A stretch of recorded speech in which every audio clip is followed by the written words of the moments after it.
Asterisk, asterisk.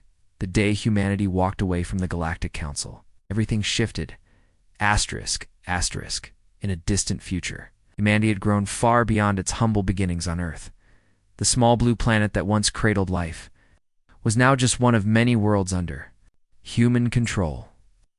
Over centuries, humans had reached out into the stars, exploring galaxies, forming alliances, and building civilizations across countless planets.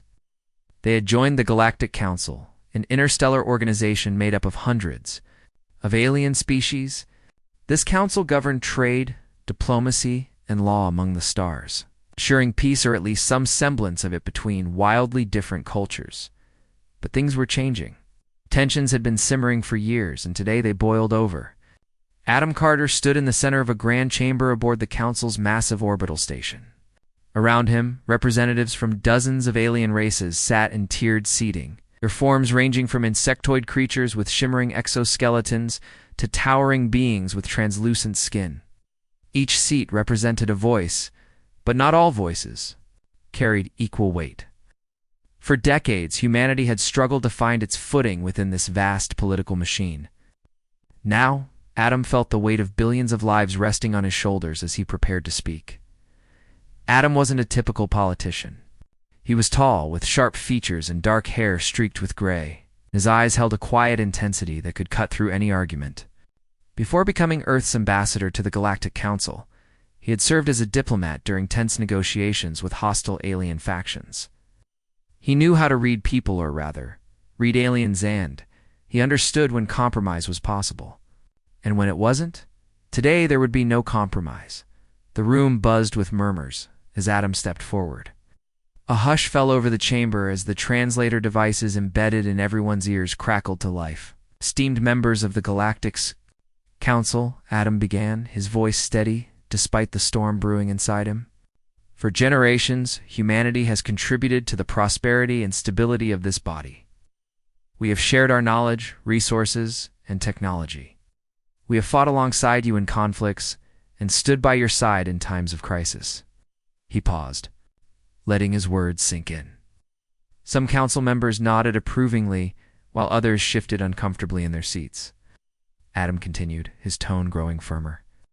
Yet in recent years, we have faced increasing scrutiny and hostility.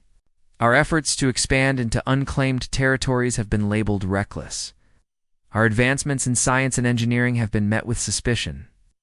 And now, instead of fostering cooperation, we are being punished. A ripple of discontent spread through the chamber. Several council members leaned toward each other, whispering furiously. One particularly vocal representative, an insectoid creature named Zixer, rose from his seat. His mandibles clicked loudly as he spoke. Ambassador Carter, humanity's actions threaten the balance we have worked so hard to maintain. Your colonization projects disrupt ecosystems and endanger native species. Your technological progress outpaces what is safe for the galaxy. You cannot simply take without considering the consequences. Adam didn't flinch. He had anticipated this. Response. Zixer. He replied calmly. Humanity does not act out of greed or malice. We seek only to grow, to thrive, and to ensure the survival of our people. If anything, we have been restrained by the rules imposed upon us. It's rules that seem designed to hold us back rather than protect the galaxy. The chamber erupted into arguments. Voices rose sharply, overlapping in a cacophony of anger and accusation. Some supported Adam's claims, pointing out the hypocrisy of older, more established species dictating terms to newcomers.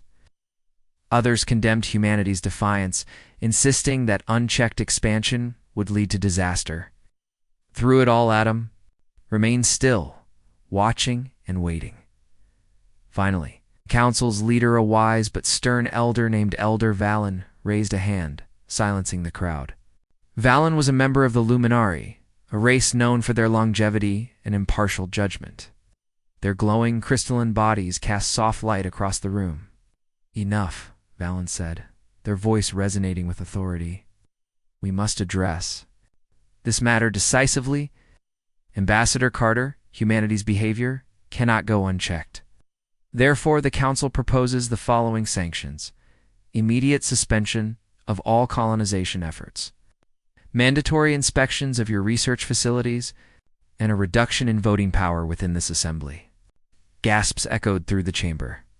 These sanctions were severe, bordering on punitive. Adam felt a surge of frustration, but he kept his composure.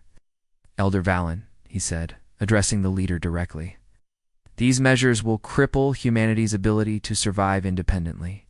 Are you truly willing to punish us for seeking growth?" Valen's expression did not change. "These measures are meant to preserve order, Ambassador. If humanity refuses to comply, then further action may be necessary." Adam took a deep breath. This was the moment he had dreaded but also prepared for. He straightened his posture and looked around the room, meeting the gaze of every council member. "Then let me make myself clear," he said, his voice ringing out like a bell. "Humanity will no longer tolerate restrictions placed upon us by those who fear our potential. From this day forward, we renounce our membership in the Galactic Council. We will forge our own path, guided by our values and vision for the future." The chamber fell silent. For a moment, it seemed as though time itself had stopped. Then, chaos broke loose. Representatives shouted questions, demands, and threats. Some stormed out of the room, while others approached Adam, trying to reason with him. Amidst the pandemonium, Adam stood firm, his decision unwavering. Back on Earth, news of Adam's declaration spread quickly. People gathered in public squares, watching live broadcasts of the council meeting. Reactions varied widely. In New York City, crowds cheered as images of Adam filled massive screens. "Freedom!" someone shouted, pumping their fist in the air. Nearby, a young woman named Laura Bennett watched silently, her mind racing. As a journalist, she knew this story would define her career, but she couldn't shake the feeling that something monumental was about to happen. Elsewhere, in quieter corners of the world, people expressed concern. Ethan Moore, a scientist working on advanced propulsion systems, listened to the broadcast from his lab. He admired Adam's courage, but worried about the repercussions. "What happens if the council retaliates?" he muttered to himself, rubbing his temples. Across town, Sarah Dixon, a former diplomat turned activist, paced her living room. She had always believed in humanity's potential, but leaving the council felt like stepping off a cliff without knowing what lay below. Meanwhile, in orbit around Jupiter, Captain Ryan Hughes monitored the situation from the bridge of the Odyssey. His ship was one of humanity's most advanced vessels, equipped with cutting-edge weapons and sensors. As reports poured in, Ryan exchanged glances with Lieutenant Chloe Ramirez, his second-in-command. Both knew that Adam's bold move would have consequences on. They might soon find themselves on the front lines, as night fell across Earth. The reality of Adam's decision began to sink in. Humanity had walked away from the Galactic Council, severing ties with the very organization that had shaped its place in the stars. No one knew what the coming days would bring, but one thing was certain: everything had shifted. Asterisk, asterisk, the day humanity walked away from the Galactic Council. Everything shifted, asterisk, asterisk. In the days following Adam Carter's declaration, Earth felt like a planet holding its breath.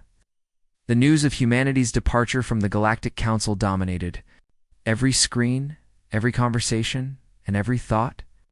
People gathered in cafes, parks, and living rooms, debating what this monumental decision meant for their future. Some saw it as a bold step toward freedom, while others feared it was the beginning of chaos. Laura Bennett spent her days chasing stories that could shed light on the unfolding situation. As a journalist, she had always been drawn to moments of change, but nothing compared to this. She traveled across cities, interviewing people from all walks of life. In Chicago, she met Ethan Moore, a scientist whose work focused on developing faster-than-light travel. Ethan believed leaving the council could be an opportunity for humanity to push boundaries without restrictions. "We've been held back for too long," he told Laura, his eyes gleaming with excitement. "Now we can explore, innovate, and grow at our own pace." But not everyone shared Ethan's optimism. In Washington, D.C., Laura spoke with Sarah Dixon, former diplomat who had spent years negotiating treaties with alien species. Sarah sat in her modest apartment, surrounded by books and papers, her expression tense.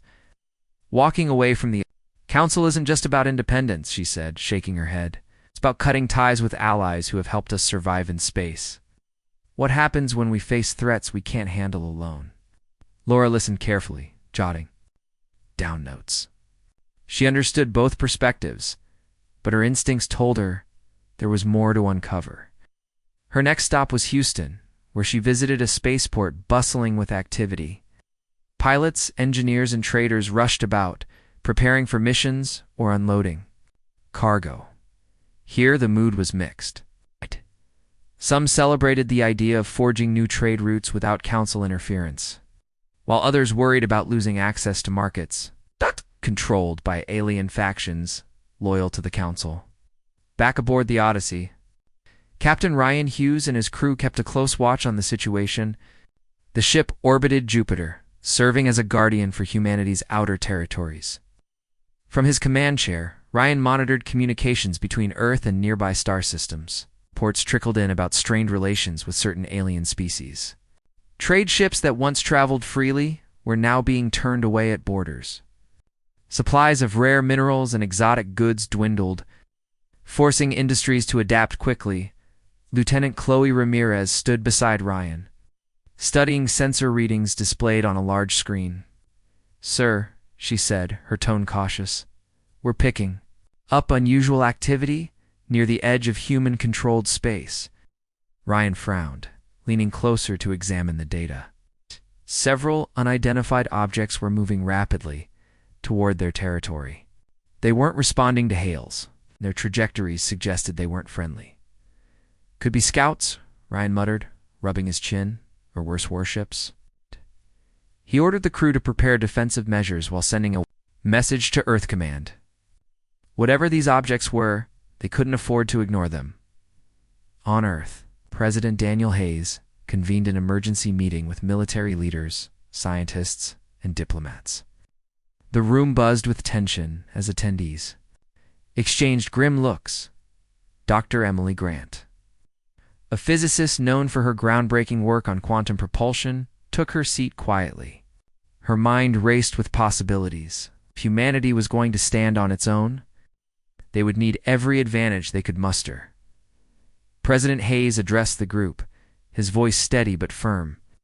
"We knew leaving the council would come with risks," he said, "but I didn't expect them to escalate this quickly. We need solutions and fast." He turned to Emily. "Dr. Grant, your research on artificial wormholes has been classified until now. Is it ready for deployment?" Emily hesitated. Her project, codenamed Genesis, aimed to create stable wormholes for instant travel across vast distances. While revolutionary, it required enormous amounts of energy and carried significant risks. A single miscalculation could destabilize the fabric of space-time, causing catastrophic damage. "Mr. President," she replied cautiously, "Genesis is functional, but using it prematurely could expose vulnerabilities. Other species might see it as a threat, or worse, try to seize it for themselves." Before further discussion could take place, alarms blared throughout the facility. Guards rushed into the room, weapons drawn. "We've detected intruders," one of them shouted. Chaos erupted as everyone scrambled to secure sensitive documents and evacuate the premises. Laura Bennett, who had been waiting outside for an interview, watched in shock as armed personnel sealed off the building. Later that evening, Laura pieced together fragments of information. Sources whispered about sabotage, a coordinated attack, targeting humanity's most critical research facilities. Mars, home to one of Earth's largest scientific outposts, had also reported a breach. Data related to defensive networks had been stolen, raising fears of imminent retaliation from hostile factions within the council. As word spread, public opinion shifted again. Protests erupted in major cities, with citizens demanding answers. Why hadn't the government anticipated such attacks? Were they prepared to defend humanity against galactic powers? Questions swirled endlessly, fueling anxiety and distrust. Adam Carter, meanwhile, faced mounting pressure. Critics accused him of acting recklessly, while supporters praised his courage. He spent hours addressing reporters, trying to reassure the public that humanity's decision was necessary. "We cannot live under someone else's rules forever," he told a packed auditorium in London. "Yes, there will be challenges, but we are stronger than we think. Together, we'll build a future worth fighting for." Despite his confidence, Adam couldn't shake the feeling that darker days lay ahead. Rumors of alien war fleets amassing near human borders only deepened his unease. He reached out to trusted advisors, including Mia Foster, a seasoned diplomat skilled in navigating interstellar politics. "Mia," he said during a private meeting, "we need allies. Fast. Can you reach out to any species who might sympathize with our cause?" Mia nodded, though her expression betrayed doubt. "I'll do my best," she replied. "But convincing others to side with us won't be easy. Many fear retribution from the Council." While Adam worked behind the scenes, ordinary citizens grappled with the reality of their new status. In schools, teachers explained the significance of humanity's breakaway to curious students. In factories, workers adapted production lines to compensate for lost resources. And in homes, families discussed how their lives might change in the coming months. For Laura, covering this story became deeply personal. She interviewed parents teaching their children about resilience, entrepreneurs finding creative ways to thrive despite sanctions, and soldiers preparing for potential conflict. Each conversation revealed a different facet of humanity's spirit, a mix of hope, fear, determination, and uncertainty. One evening, as Laura sat in her office reviewing notes, she received a call from an anonymous source. The voice on the other end sounded nervous but urgent. "You need to know something," the caller whispered. "There's a faction within the Council, planning to exploit humanity's departure. They're using this as an excuse to seize power and rewrite the rules of the galaxy." Laura's heart raced. This was bigger than anything she had uncovered so far. She thanked the source and promised to investigate further. Little did she know this revelation would set her on a path that intersected with humanity's greatest challenge yet. As night fell across Earth, the weight of Adam's decision continued to ripple outward. Humanity had walked away from the Galactic Council, stepping boldly into the unknown. But with tensions rising and enemies lurking in the shadows, the question remained, could they survive on their own? For now, all anyone could do was wait and prepare for whatever came next. Asterisk, asterisk, the day humanity walked away from the Galactic Council. Everything shifted asterisk, asterisk in the days following Adam Carter's bold declaration. Humanity began to adjust to life outside the Galactic Council. The initial shock gave way to a mix of determination and unease as people around the world adapted to their new reality. Trade routes that had once flowed freely were now restricted or shut down entirely, forcing industries to scramble for alternatives. Factories slowed production due to shortages of rare materials, while markets braced for economic instability. Despite these challenges, there was also a sense of opportunity, a chance for humanity to redefine itself without external constraints. Captain Ryan Hughes and his crew aboard the Odyssey remained vigilant, patrolling the edges of human-controlled space. The unidentified objects spotted near Jupiter had vanished as quickly as they appeared, leaving behind more questions than answers. Were they scouts sent by the Council? Or perhaps rogue mercenaries looking for weaknesses to exploit? Whatever their purpose, Ryan knew they couldn't afford complacency. He ordered regular sensor sweeps and kept the ship's weapons systems on standby. Lieutenant Chloe Ramirez stood at her station on the bridge, analyzing data streams from nearby sectors. Her sharp eyes caught something unusual, a faint signal emanating from deep space. "Captain," she said, turning to Ryan, "we're picking up an encrypted transmission. It's weak, but it's definitely artificial." Ryan leaned over her console, studying the readings. "Can we decode it?" he asked. Chloe nodded. "It'll take some time, but I think so. Let me run it through the decryption algorithms. Ours." Later, the message revealed itself in fragmented bursts of text. The words were chilling. "Humanity has chosen its path. Now we choose ours." Before Chloe could relay the full message to Earth Command, alarms blared across the ship. The sensors detected multiple contacts approaching at incredible speeds. Battle stations, Ryan shouted, his voice cutting through the tension. The crew sprang into action, manning their posts with precision. On the main view screen, the contacts, resolved into sleek, angular warships designs, unfamiliar, yet unmistakably hostile. Their hulls shimmered with energy shielding, and their weapons glowed ominously. Identify them, Ryan demanded. Chloe worked quickly, cross-referencing databases. They match profiles of Varaxian collective vessels, she reported grimly. The Varaxians were a militaristic faction within the Galactic Council known for their aggressive tactics and disdain for weaker species. Ryan clenched his jaw. This wasn't just a random patrol. It was a show of force. He opened a communication channel. This is Captain Ryan Hughes of the human vessel Odyssey. State your intentions. A cold, mechanical voice responded. You have trespassed into sovereign space. Surrender all advanced technologies developed during your time in the Council or face annihilation. Ryan exchanged a glance with Chloe. They both knew surrender wasn't an option.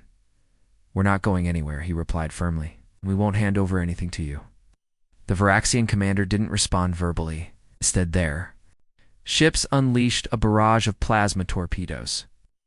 The Odyssey shuddered under the impact, its shields holding but straining against the assault.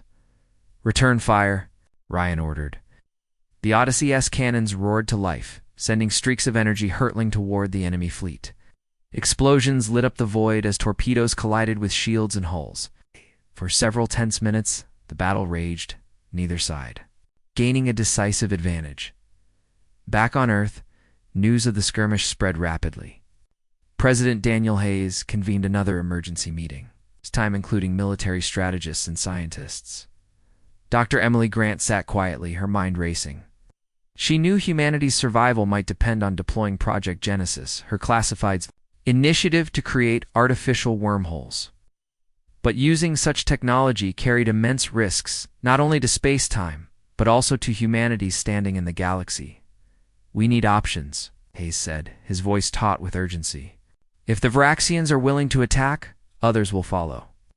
How do we defend ourselves? Emily hesitated before speaking. Project Genesis could give us an edge, she admitted. By creating temporary wormholes, we could outmaneuver larger fleets or even trap enemies in isolated regions of space. But activating it prematurely exposes our capabilities. Other species might see it as a threat or worse, try to steal it. Hayes nodded thoughtfully. What about countermeasures? Can we fortify our borders? We can, Emily replied. But it'll take time. The resources are already stretched thin. As debates continued, Laura Bennett pursued her investigation into the mysterious tip-off she'd received. Her anonymous source had hinted at a shadowy faction within the Council exploiting humanity's departure to seize power. Determined to uncover the truth, Laura dug deeper, combing through leaked documents and interviewing whistleblowers. One lead took her to a remote research facility on Mars, where scientists had been working on advanced defensive systems. When Laura arrived, the facility was eerily quiet. Guards stationed at the entrance eyed her suspiciously, but allowed her inside after verifying her credentials. She met with Dr. Alan Park, the lead scientist overseeing the project. His hands trembled slightly as he handed her a data chip. This, he whispered urgently. It contains evidence of sabotage. Someone infiltrated our systems and stole critical information. If it falls into the wrong hands. Laura understood the sentence, but Laura understood. She thanked him and left the facility, her pulse racing. Back in her quarters, she plugged the chip into her laptop. Files filled the screen-encrypted logs detailing unauthorized access and tampering. One name appeared repeatedly, Xylothian mercenaries. Known for their ruthlessness, the Xylothians often acted as hired guns for powerful factions seeking to destabilize rivals. Laura's discovery confirmed her worst fears. Humanity wasn't just facing external threats, it was being undermined from within. She drafted an article exposing the infiltration, knowing it would ignite outrage but also awareness. As she uploaded the piece, she felt a surge of hope. Maybe, just maybe, Shining a light on these dark dealings could rally humanity to protect itself. Meanwhile, Captain Ryan Hughes fought to hold his ground against the Varaxian fleet. The Odyssey sustained heavy damage, its shields flickering dangerously low. Chloe worked tirelessly to reroute power and stabilize systems. "Shields are at 15%, she warned. Ryan gritted his teeth. "Divert auxiliary power to the forward. Array, fire everything we've got." The Odyssey unleashed a concentrated volley, targeting one of the lead Varaxian ships. The enemy vessel erupted in a fiery explosion, debris scattering across space. Emboldened, the crew pressed their advantage, focusing fire on another ship. Slowly, the tide began to turn. But the Varaxians weren't done yet. With a sudden burst of speed, they regrouped and launched a final devastating salvo. The Odyssey rocked violently, throwing crew members off their feet. Alarms screamed as consoles sparked and smoked. "We're losing structural integrity," Chloe shouted. Ryan made a split-second decision. Initiate evasive maneuvers. Jump to FTL and retreat. The engines roared to life, propelling the ship into faster-than-light travel. As the stars blurred around them, Ryan slumped back in his chair, exhaustion etched on his face. They had survived, but at what cost? On Earth, Adam Carter addressed the public once more, acknowledging the skirmish and vowing to strengthen humanity's defenses. "We knew this road wouldn't be easy," he said, his voice resolute, "but we are resilient. Together we will overcome any challenge." Despite his words, doubts lingered in the hearts of many. Humanity had walked away from the Galactic Council, stepping boldly into uncharted territory. Yet with enemies closing in and secrets unraveling, the question remained, could they endure the storm ahead? For now, all anyone could do was prepare for battles unseen and alliances uncertain. The day humanity walked away from the Galactic Council. Everything shifted. The battle with the Vracian fleet left a scar on humanity's psyche. News of the skirmish spread across Earth and its colonies, stirring fear and anger in equal measure. For the first time since leaving the Galactic Council, humanity faced the harsh reality of standing alone in a hostile galaxy. The Odyssey limped back to a repair station near Saturn, its crew battered but alive. Captain Ryan Hughes reported directly to President Daniel Hayes. Detailing the encounter and emphasizing the need for stronger defenses, President Hayes listened intently, his expression grim. "We can't afford another fight like that," he said. "If the Varaxians are willing to attack, others will follow. We need to act fast." Dr. Emily Grant stood nearby, her mind racing. She had spent years working on Project Genesis, a classified initiative to create artificial wormholes. While the technology was groundbreaking, it was also dangerous. Using it prematurely could destabilize entire regions of space or worse, provoke an even greater conflict. But with humanity under threat, she knew they couldn't wait any longer. "Mr. President," Emily began cautiously, "Project Genesis might be our best chance. If we deploy it strategically, we can outmaneuver enemy fleets or trap them in isolated sectors. It could level the playing field." Hayes nodded slowly. "What are the risks?" Emily hesitated. "If something goes wrong, the wormhole could collapse, destroying everything nearby. Once other species see what we're capable of, they'll either fear us or try to take it from us." Hayes sighed deeply. "We don't have a choice. Begin preparations to activate Genesis, but keep it secret for now. The fewer people who know, the better," as plans unfolded behind closed doors. Laura Bennett continued her investigation into the sabotage at the Mars Research Facility. Her article exposing the Xylothian mercenaries had sparked outrage, but it also raised questions about who was pulling their strings. Determined to uncover the truth, Laura followed every lead, no matter how small. One name kept appearing: Commander Kale. A high-ranking Varaxian official known for his ruthless tactics and ambition.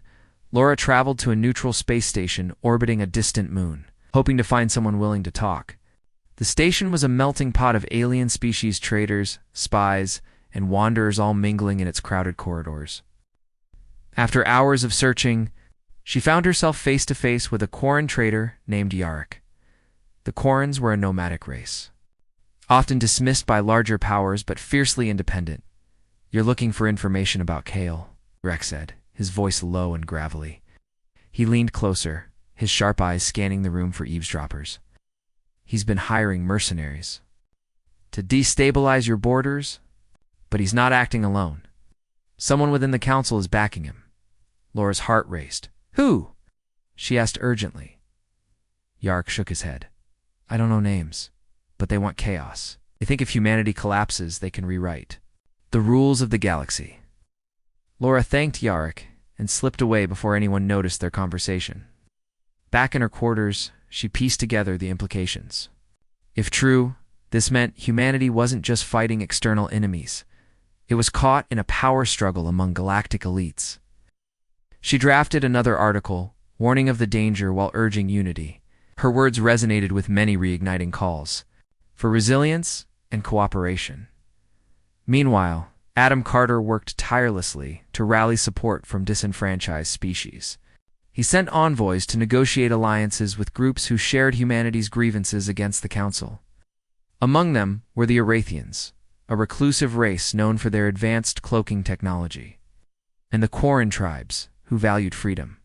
Above all else, diplomat Mia Foster played a key role in these efforts. Using her skills to bridge cultural divides, Mia arrived at a Quarren encampment aboard a small shuttle, greeted by wary stares. Yarrick himself stepped forward, his arms crossed. "Why should we trust you?" he demanded. Mia met his gaze calmly. "Because we share a common enemy. The Council has ignored your struggles for too long. Together, we can change that."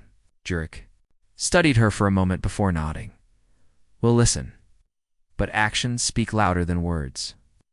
Over the next few days, Mia and Yarrick hammered out the terms of an alliance.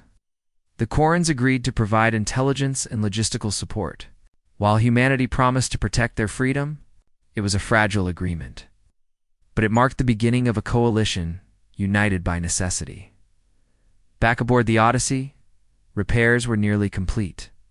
Captain Ryan Hughes prepared his crew for their next mission, intercepting a suspected Xylothian base hidden on an asteroid near human-controlled space. Intelligence suggested the mercenaries were using it as a staging ground for attacks.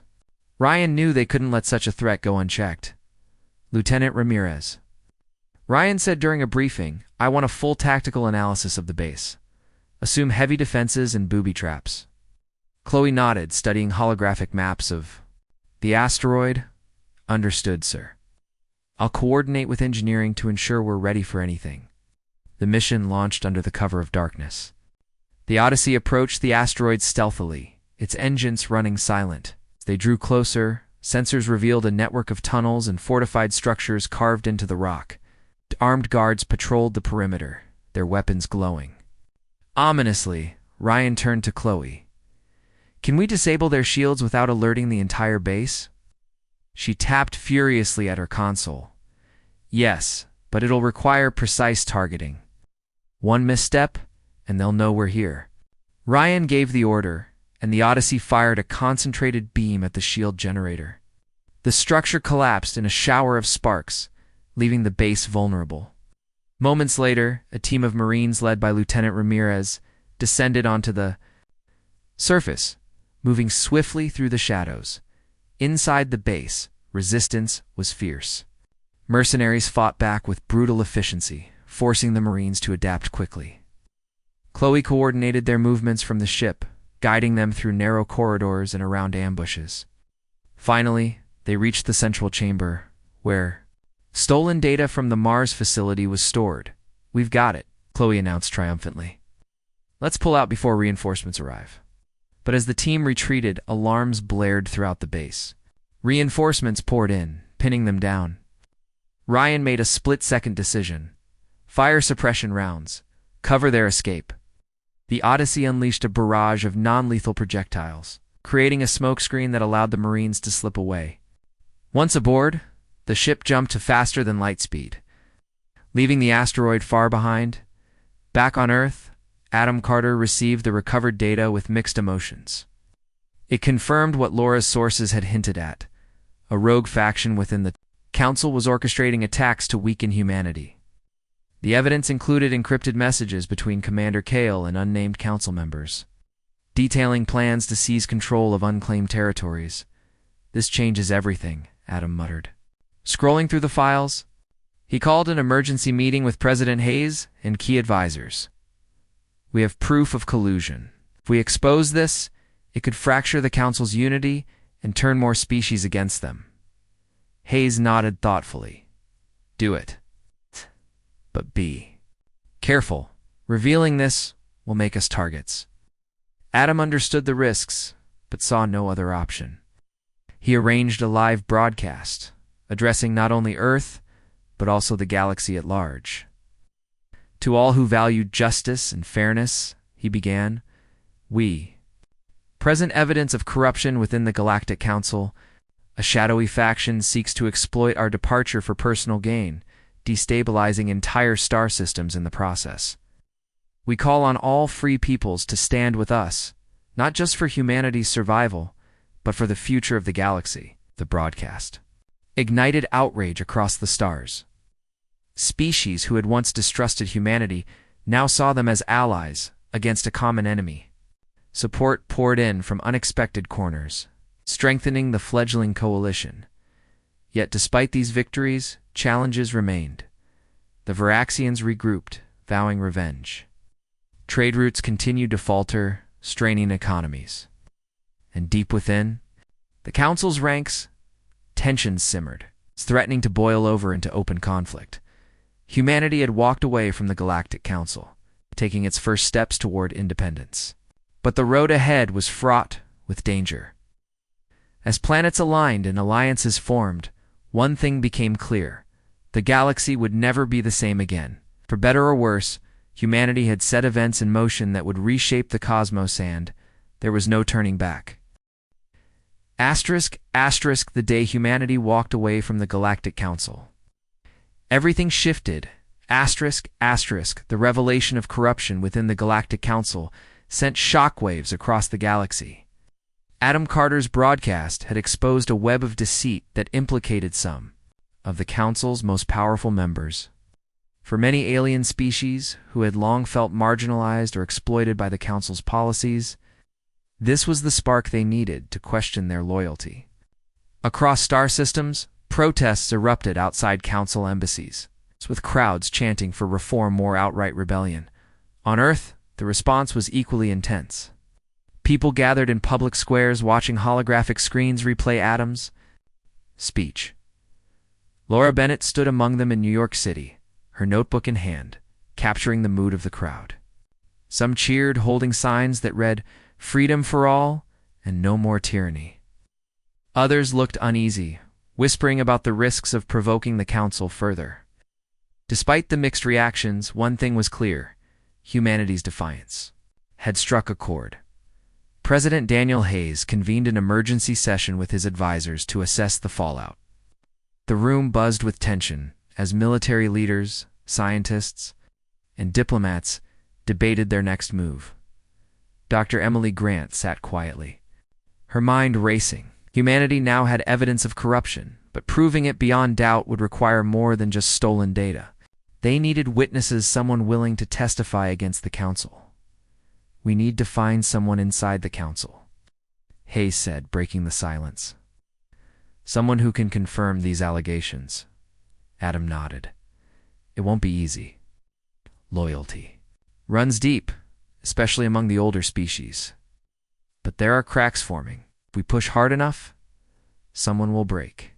Meanwhile, Captain Ryan Hughes prepared the Odyssey for its next mission. The ship had been repaired after the skirmish with the Varaxians, but its crew remained on edge. Intelligence reports suggested that Commander Kale was amassing a fleet near the edge of human-controlled space. If left unchecked, this force could overwhelm Earth's defenses. "Sir," Lieutenant Chloe Ramirez said during a briefing, "we've identified a potential weak point in their formation, supply depot orbiting a nearby moon. Take it out, and we disrupt their logistics." Ryan studied the holographic map projected before him. "It's risky," he said, "but if it works, It buys us time. The mission launched under the cover of darkness. The Odyssey moved silently through space, avoiding detection until it reached the depot.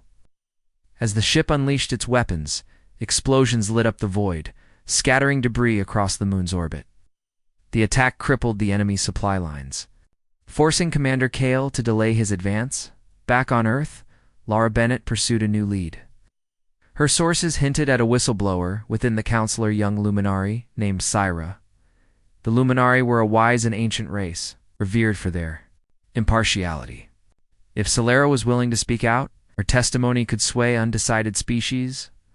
Laura traveled to a neutral space station, where Solera had agreed to meet. The Luminary's crystalline form shimmered softly as she approached, her movements deliberate and calm. "You seek the truth," Syra said, her voice resonating like a gentle hum. "But truth comes at a cost." "I'm willing to pay it," Laura replied. "What do you know?" Syra hesitated before speaking. "Commander Kale is not acting alone. Elder Valen, the Council's leader, is complicit. They see humanity's departure as an opportunity to consolidate power. Other Council members oppose them, but fear retribution." Laura's heart raced. This was bigger than she had imagined. "Will you testify?" she asked. Silra's glow dimmed slightly. "I cannot. To do so would endanger my people.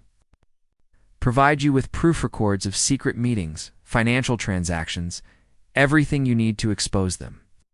Laura thanked her and left the station with a data chip containing the evidence. Back on Earth, she worked tirelessly to verify the information, cross-referencing it with the files recovered from the Xylothian base. What she uncovered painted a damning picture of greed and manipulation within the Council's highest ranks. As Laura prepared to publish her findings, Adam Carter faced mounting pressure. The coalition of disenfranchised species was growing, but unity remained fragile. Some factions doubted humanity's intentions, while others feared retaliation from the Council. Mia Foster worked tirelessly to mediate disputes, traveling between worlds to reassure allies and address concerns. One such trip took her to an Erathian stronghold hidden beneath the surface of a barren planet. The Erathians were cautious, their cloaking technology making them nearly invisible to outsiders. Mia met with their leader, a stoic figure named Tarek. In a dimly lit chamber, "You ask us to fight alongside you," Tarek said, his voice low and measured. "But why should we trust humans? Your kind has brought chaos to the galaxy." Mia met his gaze steadily. "It's because we share the same struggle. The Council has ignored your pleas for recognition just as they sought to control us. Together, we can build something better." Tarek studied her for a moment before nodding. "We will join you, but only if you honor your promises," Mia assured him they would, sealing the alliance with a handshake. As she left the stronghold, she felt a flicker of hope. Slowly, humanity was earning trust, not through words, but through action. Meanwhile, President Hayes authorized the deployment of Project Genesis. Dr. Emily Grant supervised the activation, her hands trembling as she entered the final commands. The device hummed to life, creating a swirling portal of light and energy. For the first time, humanity had the ability to traverse vast distances instantly. "Test it," Hayes ordered. A small probe was sent through the wormhole, emerging moments later on the other side of the solar system. The test was a success, but Emily knew they couldn't rely on it indefinitely. Each use carried risks, and overuse could destabilize space-time itself.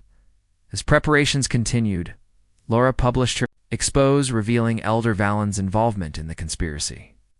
The article spread like wildfire, igniting outrage across the galaxy. Species loyal to the Council began questioning their leaders, while those already sympathetic to humanity rallied behind them. The Council responded with fury.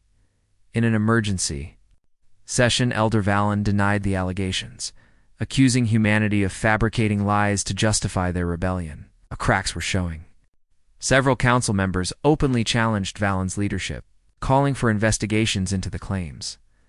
Amidst the chaos, Commander Kale launched a counterattack. His fleet targeted a human colony on the edge of controlled space, bombarding it with relentless firepower. The attack was brutal, designed to send a message: Resistance would not be tolerated. Captain Ryan Hughes led the defense, coordinating with ground forces to evacuate civilians. The Odyssey engaged the enemy fleet, its weapons blazing. Explosions lit up the sky as ships clashed in a desperate battle. Though outnumbered, Ryan's crew fought with determination, buying time for the evacuation. Back on Earth, Adam Carter addressed the public once more. "Today, we mourn the lives lost in this unprovoked attack," he said, his voice heavy with grief. "But let this tragedy remind us why we walked away from the Council. We will not bow to tyranny. We will stand together and we will prevail." His words resonated deeply, rallying humanity and its allies to prepare for what lay ahead. The coalition grew stronger, united by shared purpose. Plans were made to strike back, targeting key positions held by the Council's forces. As night fell across Earth, people looked to the stars with a mixture of fear and hope. Humanity had walked away from the Galactic Council, choosing freedom over submission. But the cost of that choice was becoming clearer with each passing day. Battles loomed on the horizon, alliances teetered on the brink, and the galaxy itself seemed poised on the edge of transformation. For better or worse, humanity had set events in motion that would reshape the cosmos. And though the road ahead was uncertain, one truth remained: everything had shifted. The day humanity walked away from the Galactic Council. Everything shifted. The aftermath of Commander Kale's attack on the human colony left a deep scar. The images of burning cities and fleeing civilians spread across the galaxy, stirring emotions that ranged from outrage to sorrow. For humanity, it was a stark reminder of the stakes they faced.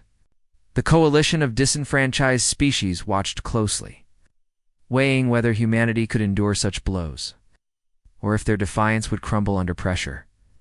Adam Carter stood in a dimly lit war room, surrounded by advisors and military leaders. Maps of contested star systems floated holographically above the table, glowing faintly in the low light.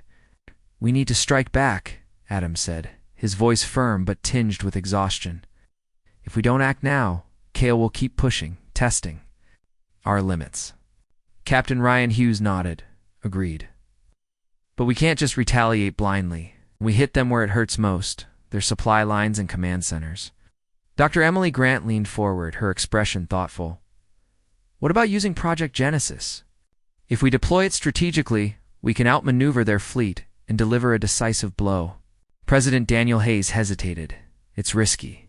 Every use of Genesis exposes us further. Other species might see it as a weapon, and not all of them are on our side yet." Adam glanced at Emily. "Can we control the risks?" Emily sighed. "We can minimize them, but there's no guarantee. Still, I think it's worth it. This could be our chance to turn the tide." After a long pause, Hayes gave a reluctant nod. "Do it, but make sure it's precise. No mistakes. His plans were finalized." Laura Bennett continued her role as a journalist, documenting the unfolding conflict. Her exposé on Elder Valen had shaken the Council, but she knew the fight for truth wasn't over. She traveled to a neutral spaceport, hoping to interview survivors of Kale's attack. Among them was a young woman named Elena Cruz, who had lost her family when the colony fell. "They came without warning," Elena said, her voice trembling. "One moment, we were safe. The next, everything was fire and smoke." Tears welled up in her eyes. "I don't care about politics or alliances. I just want justice." Laura listened intently, capturing every word. She understood that stories like Elena's were powerful not just as news, but as fuel for resistance. When she returned to Earth, she wrote an article that highlighted the human cost of the war. It resonated deeply, galvanizing support for the coalition and reminding everyone what they were fighting for. Meanwhile, Captain Ryan Hughes prepared the Odyssey for its boldest mission yet. Using intelligence gathered from previous battles, Chloe Ramirez identified a key target, a Vraxian command hub hidden within an asteroid belt. Destroying it would cripple Kale's ability to coordinate attacks. "Sir," Chloe said during a briefing, "the hub is heavily fortified, but we can use Genesis to create a wormhole near their position. That'll give us the element of surprise. Ryan studied the plan carefully. It's risky, but it's our best shot. Let's do it. The Odyssey approached the asteroid belt under stealth protocols, its engines running silent. As they reached the designated coordinates, Emily remotely activated Project Genesis. A swirling portal of light appeared ahead, pulling the ship through in an instant. They emerged directly behind the enemy hub, catching the Varaxians completely. Off guard? Fire at will, Ryan ordered. The Odyssey unleashed a barrage of torpedoes, targeting the hub's shield generators. Explosions rippled across the structure, sending chunks of metal and rock tumbling into space. The Varaxians scrambled to respond, but the suddenness of the attack left them disorganized. Within minutes, the hub collapsed in a fiery inferno, cutting off Kale's communication network. Back on Earth, Adam Carter addressed the coalition, sharing footage of the victory. "This is what happens when tyrants underestimate us," he said, his tone resolute. "Together, we've struck a blow against oppression, but this is only the beginning." The success boosted morale, but tensions remained high. Not all species trusted humanity fully, and some questioned whether the coalition could hold together. Mia Foster worked tirelessly to address these concerns, traveling between worlds to reassure allies. One trip took her to a Quarren encampment orbiting a distant moon. Yarrick greeted her with a wary smile. "You've proven yourselves capable," he said, "but trust isn't built overnight. How do we know you won't abandon us once the fighting ends?" Mia met his gaze steadily. "Because this isn't just about survival, it's about building something better. We're not asking you to follow us blindly. We're asking you to stand beside us as equals." Yarrick nodded slowly. "Then show us." Actions speak louder than words. As Mia left the encampment, she felt the weight of his words. Trust was fragile, especially in a galaxy rife with betrayal. But she believed humanity could rise to the challenge if they stayed true to their promises. While the coalition strengthened, the council fractured further. Elder Valen faced increasing dissent from within as more members called for investigations into the allegations of corruption. Some even began reaching out to humanity secretly, seeking assurances that they wouldn't face retribution if the council fell. Laura uncovered evidence of these secret negotiations while investigating another lead. She tracked down a former council diplomat named Arlen Vox, who had defected after learning of Valen's schemes. Vox agreed to meet her aboard a derelict freighter drifting in deep space. "You're right to question the council," Vox said, his voice low and urgent. "They've ruled for centuries, growing complacent and corrupt. But overthrowing them won't be easy. There are still loyalists who will fight to protect their power." "What do you suggest?" Laura asked. Vox handed her a data chip. "This contains information on key council operations, supply routes, hidden bases, everything. Use it wisely." Laura thanked him and returned to Earth, where she shared the intel with Adam's team. The information proved invaluable, allowing them to disrupt several council initiatives and weaken their grip on contested territories. Despite these victories, the war showed no signs of ending soon. Commander Kale regrouped, vowing revenge for the loss of the command hub. His fleet moved cautiously, avoiding direct confrontations while probing for weaknesses. Meanwhile, rumors spread of a massive assault being planned against Earth itself. President Hayes convened another emergency meeting, his expression grim. "If Kale targets Earth, we'll need every ally we have. We're ready?" Adam nodded. "We've fortified our defenses and rallied the coalition. Ow. But we'll need Project Genesis. Again, if things go south..." Emily frowned. "Each use strains the system. Push it too far, and it could collapse entirely." Hayes sighed. "Then let's hope it doesn't come to that." Lara reflected on the journey so far. Humanity had walked away from the Galactic Council, choosing freedom over submission. But the path they now walked was fraught with danger. Battles raged across the stars, alliances teetered on the brink, and the galaxy seemed poised on the edge of transformation. For better or worse, humanity had set events in motion that would reshape the cosmos. And though the road ahead was uncertain, one truth remained clear: Everything had shifted. The day humanity walked away from the Galactic Council. Everything shifted. The coalition of disenfranchised species was growing stronger, but unity remained fragile. Each group brought its own grievances and suspicions to the table, making trust a rare commodity. Adam Carter understood this better than anyone. He spent hours in meetings, listening to concerns and addressing doubts.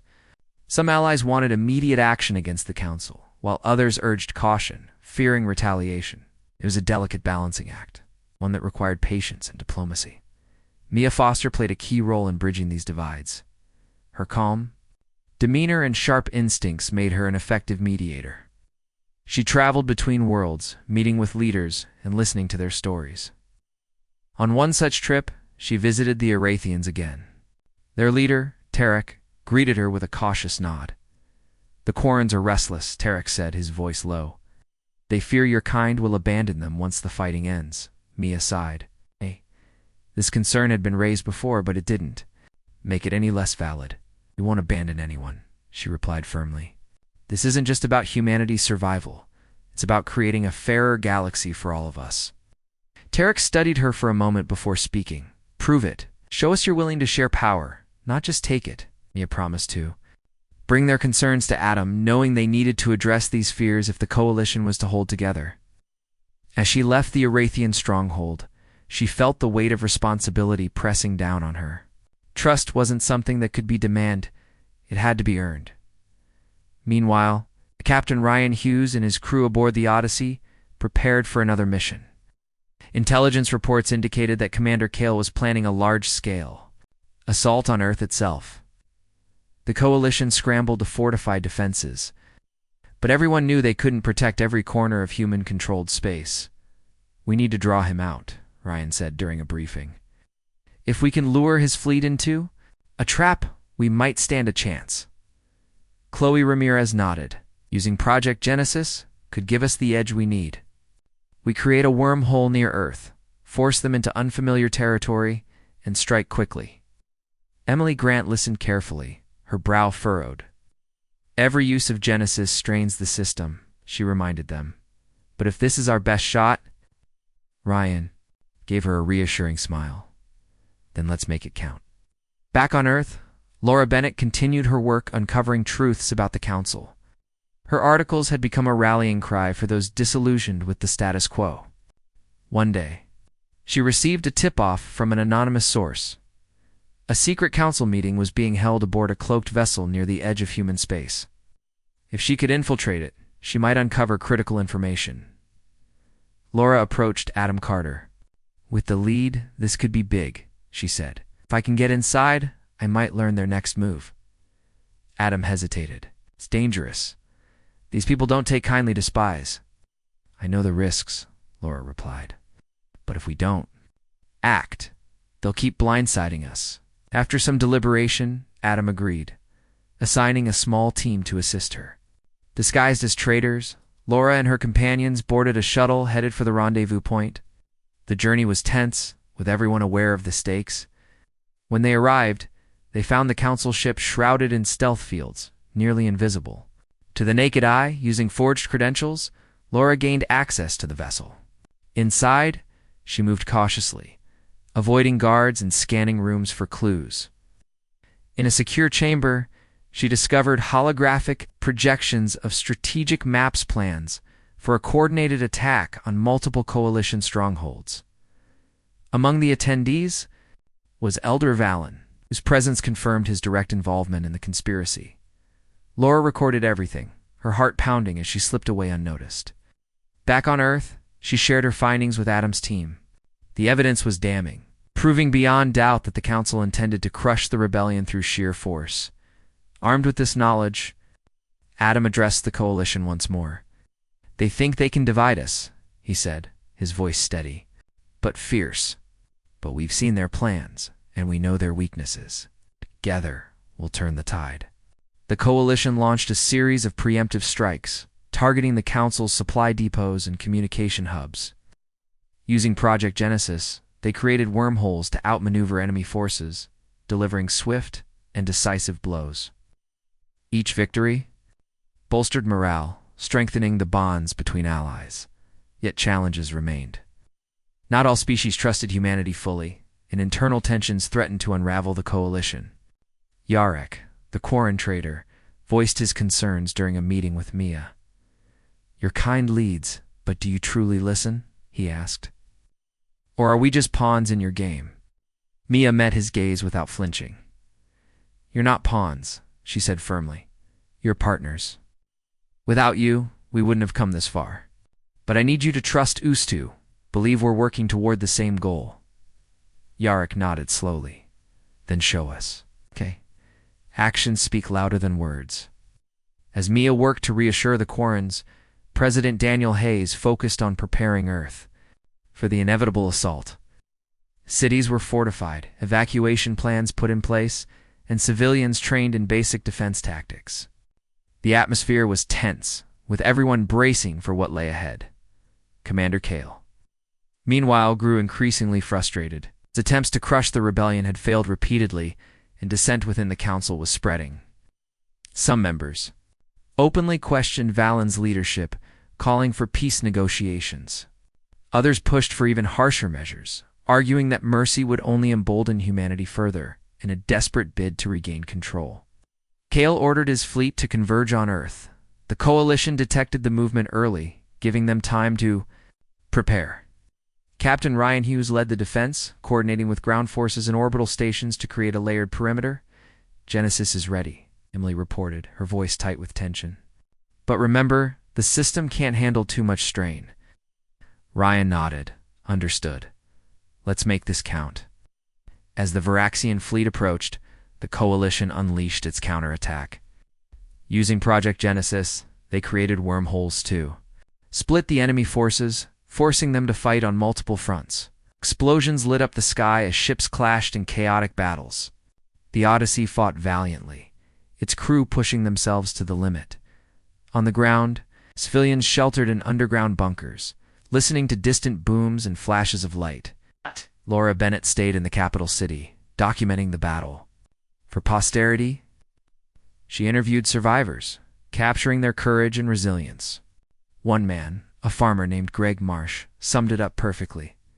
"We've walked away from tyranny before. We'll do it again or die trying." The battle raged for hours, testing the limits of both sides.